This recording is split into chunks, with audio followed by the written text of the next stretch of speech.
বানিয়েছো এটা পুজোর জন্য? লক্ষ্মী পুজোর জন্য বানিয়েছি। কি বানালে এটা? এটা হচ্ছে মুড়ির মোয়া।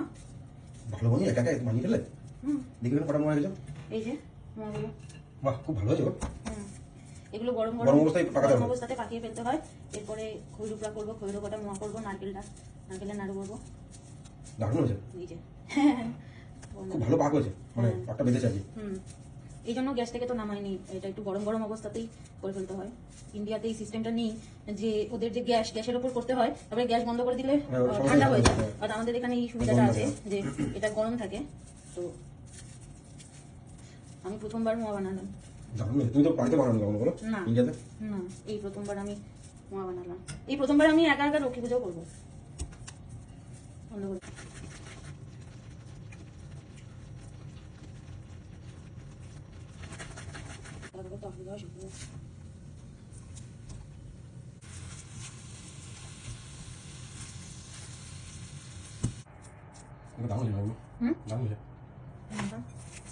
নারকেলের নাড়ু হয়ে গেল না? কালকে পুজো, কোজাগরি লক্ষ্মী পুজো, ঠাকুর চাইলে সবই হবে, তাই না?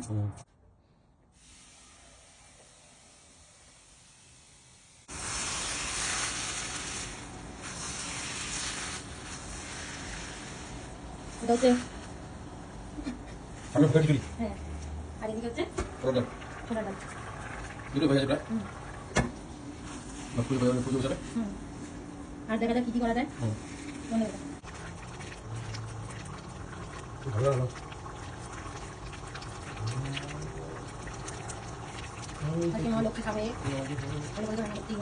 এখন এই যে দেখছেন সুন্দর করে একটা জিনিস মাখছে, এটা আসলে কিছুই না, এটা কিন্তু পিওর ছানা। এর মধ্যে কোনো ময়দা কিংবা অন্য কোনো জিনিস কিছুই আর নেই। ছানাটাকে সুন্দর করে আমার ওয়াইফ মাখছে।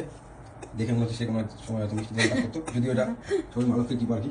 লক্ষ্মীগুলোতে এমনি সময় করি না, না মানে লক্ষ্মীগুলোতে আমরা মানে ছানাটা এভাবে করে পনিরের তরকারি করবো মা লক্ষ্মীর জন্য। তো এটা এখন এটা প্রাইমারি স্টেজ, আমরা দেখাবো তরকারি হয়ে গেলে। এগুলো কি হচ্ছে? ছানার বড়া। ছানার বড়া তৈরি হলো হচ্ছে দিলিটা বুঝছি না, দিলিটা দিলে মোটামুটি অনেকগুলো ছানার বড়া তৈরি হয়েছে। এখন ভালো হয়েছে, পিওর ছানা। অর্ধেকটা ছানা দিয়ে তাও 3, 6, 7, 8 পিস তৈরি হয়েছে। মোটামুটি 20 পিসের মতো তৈরি হয়। দিলিটা দুধে 20 পিসের দারুণ হয়েছে।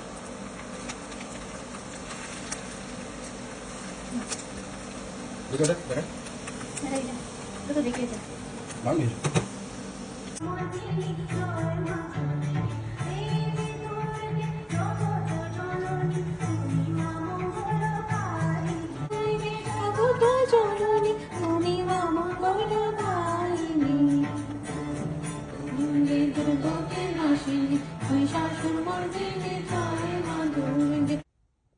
সে কিন্তু নিজের বউকেই ঘরের লক্ষ্মী মনে করে, তাই নিজের হাতে এত সুন্দর করে তাকে সাজাচ্ছে।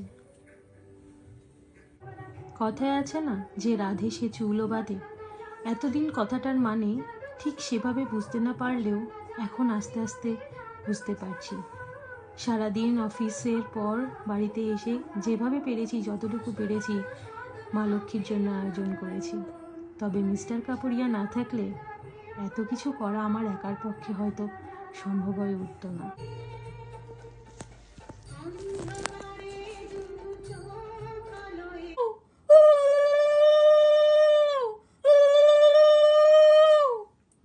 পুজোর আয়োজন শেষ, এবার পুজোয় বসবো আমরা।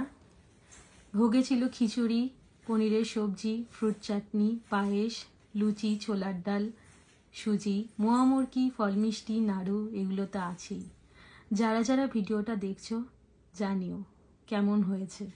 এটাই ছিল আমার নিজের বাড়ির প্রথম কোজাগরি লক্ষ্মী পুজো।